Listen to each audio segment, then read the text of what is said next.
आप लोग तो शिव तांडव बहुत सुने होंगे, चलिए आज उसका हिंदी में मतलब जानते हैं। जटाट्वी गलजल प्रवाह पावित स्थले गलेव लंबे लंबिता भुजंग तुंग मालिकाम डमर डमर डमर डमर निनाद व डमर वयम चकार चंड तांडव तनुतु न शिव शिवम।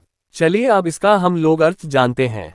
उनके बालों से बहने वाले जल से उनका कंठ पवित्र है और उनके गले में सांप है जो हार की तरह लटका है और डमरू से डमट डमट डमट की ध्वनि निकल रही है। भगवान शिव शुभ तांडव नृत्य कर रहे हैं, वे हम सबको संपन्नता प्रदान करें। जटाकटा हसम्भ्रम भ्रमण निलिम्पनिर्झरी विलोलवी चिवल्लरी विराजमान मूर्धनि धगद धगद धगद ज्वल लललाट पटपावके किशोर चंद्र शेखरे रतिर प्रतीक्षणमम। चलिए अब इसका हम लोग अर्थ जानते हैं।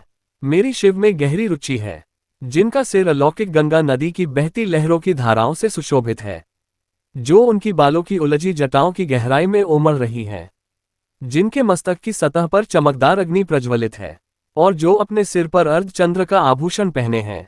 धराधरेन्द्र नंदिनी विलास बंधु बंधुर स्फुरत दिगंत संतति प्रमोद मान मान से कृपाकटाक्ष धोरणी निरुद्ध दुर्धरपदी क्वचिद विगम्भ्रे मनोविनोदमेतु वस्तुनि। चलिए अब इसका हम लोग अर्थ जानते हैं। मेरा मन भगवान शिव में अपनी खुशी खोजे। अद्भुत ब्रह्मांड के सारे प्राणी जिनके मन में मौजूद हैं, जिनकी अर्धांगिनी पर्वतराज की पुत्री पार्वती है, जो अपनी करुणा दृष्टि से असाधारण आपदा को नियंत्रित करते हैं, जो सर्वत्र व्याप्त है और जो दिव्य लोकों को अपनी पोशाक की तरह धारण करते हैं। जटाभुजंग पिंगल स्फोरत फर्णामणि प्रभा कदम्ब कुकुमद्रव प्रलिप्त दिग्वा धूमुखे मदांत सिंधु रस्फोरत वगुत्तर्य मेदुरे मनोविनोद अद्भुत बिंभर्तुभूत भारतरी। 4। चलिए अब इसका हम लोग अर्थ जानते हैं। मुझे भगवान शिव में अनोखा सुख मिले, जो सारे जीवन के रक्षक हैं। उनके रेंगते हुए सांप का फन लाल भूरा है और मणि चमक रही है। ये दिशाओं की देवियों के सुंदर चेहरों पर विभिन्न रंग बिखेर रहा है, जो विशाल मदमस्त हाथी की खाल से बने जगमगाते दुशाले से ढका है। सहस्रलोचन प्रभृत्य शिशलेख शिखर प्रसुंधुली धोरणी विधुसरा घृपीठ भू भुजन राजमाल्या निबद्धजा जुटका श्रीय चिरजयता चकोर बंधु शिखर। चलिए अब इसका हम लोग अर्थ जानते हैं। भगवान शिव हमें संपन्नता दें, जिनका मुकुट चंद्रमा है, जिनके बाल लाल नाग के हार से बंधे हैं, जिनका पायदान फूलों की धूल के बहने से गहरे रंग का हो गया है, जो इंद्र, विष्णु और अन्य देवताओं के सिर से गिरती है। अब ऐसे ही एक एक चौपाई हम बोलेंगे और उसके बाद उसका अर्थ बोलेंगे। ललाट चत्वरज्वल अधनंजय स्फुलिंगभान्यपीठ पंच सायकर्णम नीलम प्रनायकम सुधामयुक्त लेखया विराजमान शेखर महाकपालिसम पदे शिरो जटाल मस्तुना। 6। शिव के बालों की उलझी जटाओं से हम सिद्धि की दौलत प्राप्त करें, जिन्होंने कामदेव को अपने मस्तक पर जलने वाली अग्नि की चिनगारी से नष्ट किया था, जो सारे देवलोकों के स्वामियों द्वारा आदरणीय है, जो अर्धचंद्र से सुशोभित है। करालभाल पटिका धगद धगद धगद ज्वल अधनंजया धरीकृत प्रचंड पंच सायके धराधरेन्द्र नंदिनी कुचाग्र चित्र पत्र का प्रकल्पनिक शिल्पिनी त्रिलोचन। 7। मेरी रुचि भगवान शिव में है, जिनके 3 नेत्र हैं, जिन्होंने शक्तिशाली कामदेव को अग्नि को अर्पित कर दिया। उनके भीषण मस्तक की सतह डगद डगद की घवनी से जलती है। वे ही एकमात्र कलाकार हैं जो पर्वतराज की पुत्री पार्वती के स्तन की नोक पर सजावटी रेखाएं खींचने में निपुण हैं।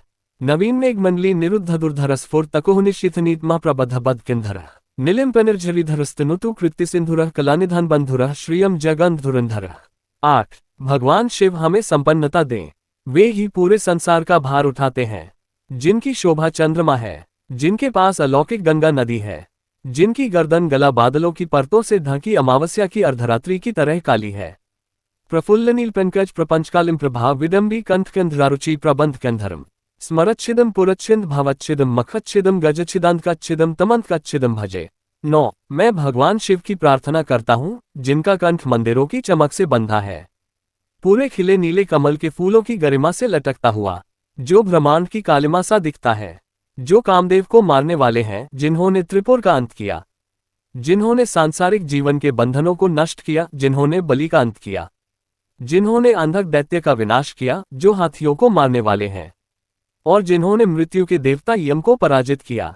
अखर्व सर्वमंगला कलाकदम मंजरी रसप्रवाह माधुरी विजृंभणा मधुव्रतम स्मरांतकम पुरातकम भावंतकम मखांतकम गजांतकांतकांतकम तमंतकांतकम भजे।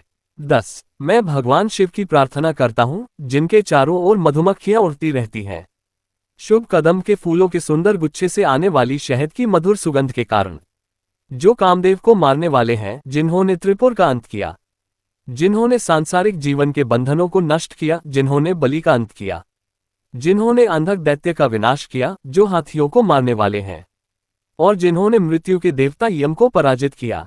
जयत्वग्रविभ्रम भ्रमद्भुजंग मस्फुरत गद्गद विनिर्गमत कराल भाल हव्यवोर धीमे धीमे धीमे ध्वनन मृदन तुन्मंगलध्वनिक्रम प्रवर्तित प्रचंड तांडव शिव। 11 शिव, जिनका तांडव नृत्य नगारे की धिमिर धिमिर तेज आवाज श्रृंखला के साथ लय में है, जिनके महान मस्तक पर अग्नि है, वो अग्नि फैल रही है नाग की सांस के कारण, गरिमा में आकाश में गोल गोल घूमती हुई। दृश्यद्विचित्र तल्प्यो रभुजंगमौक्तिक मस्र जोर्गरिष्ठरत्नलोष्ठ्यो सुहृद्विपक्ष पक्षयो तृणार्विंचक्षुषो प्रजामहि महेंद्रयो सम प्रवर्तयन्न कदा सदाशिव भजे। 12 मैं भगवान सदाशिव की पूजा कब कर सकूंगा, शाश्वत शुभ देवता, जो रखते हैं सम्राटों और लोगों के प्रति संभाव दृष्टि, घास के तिनके और कमल के प्रति, मित्रों और शत्रुओं के प्रति, सर्वाधिक मूल्यवान रत्न और धूल के ढेर के प्रति, सांप और हार के प्रति और विश्व में विभिन्न रूपों के प्रति। कदा निलंपनिर्झरी निकुंज कोटरे वसन विमुक्त दुर्मते सदा शिरस्थमंजलि वहन विमुक्तलो ललोचनो ललाम्भलग्नका शिवेति मंत्रमुच्चरण कदा सुखी भवाम्यहम।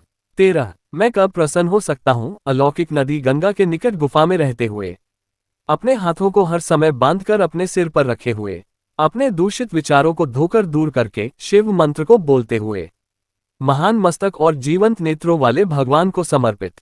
ईमन ही नित्यमेव मुक्तमुक्तमोत्तम स्तव पठन स्मरण ब्रुवन्नरो विशुद्धमेति संततम हरे गुरो सुभक्तिमाशु याति नान्यथा गता विमोहन हे देहिना सुशंकरस्य चिंतनम। 16 इस स्तोत्र को जो भी पढ़ता है, याद करता है और सुनाता है, वह सदैव के लिए पवित्र हो जाता है और महान गुरु शिव की भक्ति पाता है। इस भक्ति के लिए कोई दूसरा मार्ग या उपाय नहीं है, बस शिव का विचार ही भ्रम को दूर कर देता है।